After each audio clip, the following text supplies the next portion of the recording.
Salam sejahtera cikgu ucapkan kepada para pelajar. Bertemu kita pada tanggal 14 Mei dalam kelas muda hari ini adalah untuk sesi menjawab soalan kefahaman. Jadi sebelum menjawab soalan kefahaman, ada baiknya cikgu mengingatkan para pelajar tentang teknik menjawab soalannya.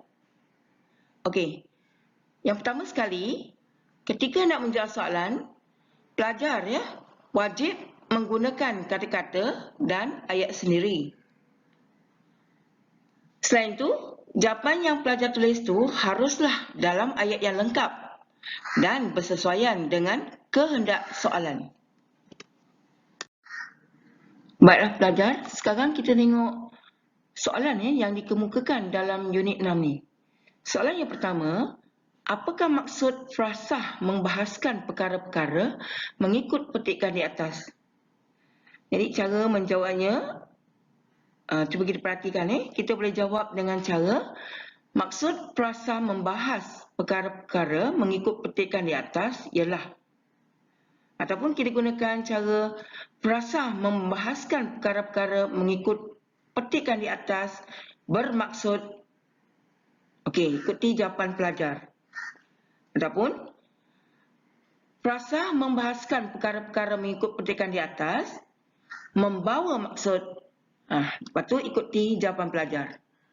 Okey, membahas ni senanglah pelajar. Sebenarnya dalam bahasa Cina ia ialah taulun, sangtau, sangyu membahaskan ini.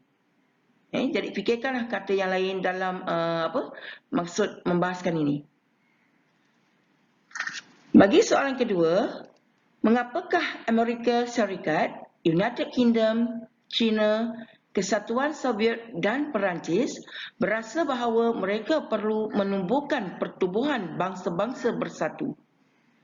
Okey, jadi cara nak menjawabnya yang pertama ialah Amerika Syarikat, United Kingdom, China, Kesatuan Soviet dan Perancis berasa bahawa mereka perlu menumbuhkan pertubuhan bangsa-bangsa bersatu.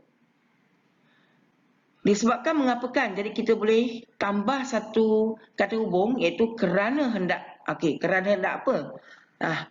Pelajar boleh tambahkan jawapan berikutnya. Ataupun cara yang lain ialah Amerika Syarikat, United Kingdom, China, Kesatuan Soviet dan Perancis berasa bahawa mereka perlu menumbuhkan pertubuhan bangsa-bangsa bersatu adalah untuk.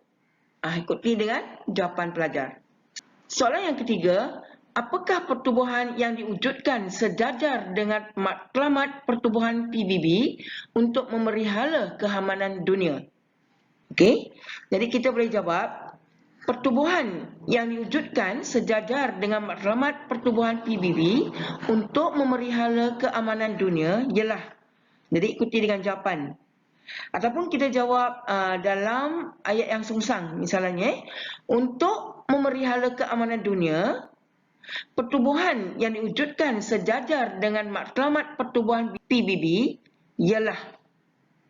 Okey, ikuti dengan jawapan. Ya, demikianlah cara menjawab soalan ketiga. Soalan keempat, setiap agensi di bawah naungan PBB mempunyai matlamat utama yang sama. Nyatakan matlamat tersebut. Jadi kita boleh jawab dengan cara matlamat utama yang sama bagi setiap agensi di bawah naungan PBB ialah. Okey, tulis jawapan. Okey, pelajar perhatikan kehendak soalan ni. Setiap agensi ini tak semestinya ditujukan satu agensi saja. Jadi beberapa agensi yang terdapat dalam petikan tu kan, pelajar perhatikan. Dan pelajar perlu menggabung jaringkan matlamat terhadap setiap agensi. Baru dikira jawapan tu tepat dan lengkap.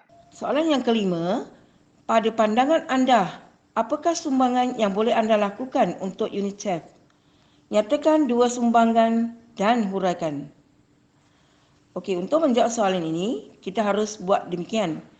Pada pandangan saya, anda ubah kepada saya, sumbangan yang boleh saya lakukan untuk UNICEF adalah, diikuti dengan jawapan, tetapi harus berikan huraian. Kerana kehendak soalan 5 ni, dia kata nyatakan dua sumbangan dan huraikan. Jadi, selepas memberikan jawapan, kita harus ikuti dengan huraian. Okey, jadi kita perlu tambah agar, supaya, untuk, ya, baru dikira lengkap jawapan ini. Demikianlah serba sedikit ilmu yang telah cikgu kongsikan dan diharapkan dapat menjana minda para pelajar untuk mempraktikkan latihan menjawab soalan kefahaman ini dengan lebih sempurna. Ya, dan jangan lupa latihan ini perlu dibuat dalam kertas teks dan hantar kepada cikgu masing-masing. Ya, jadi renung-renungkanlah pembelajaran hari ini dan selamat mencuba. Bye.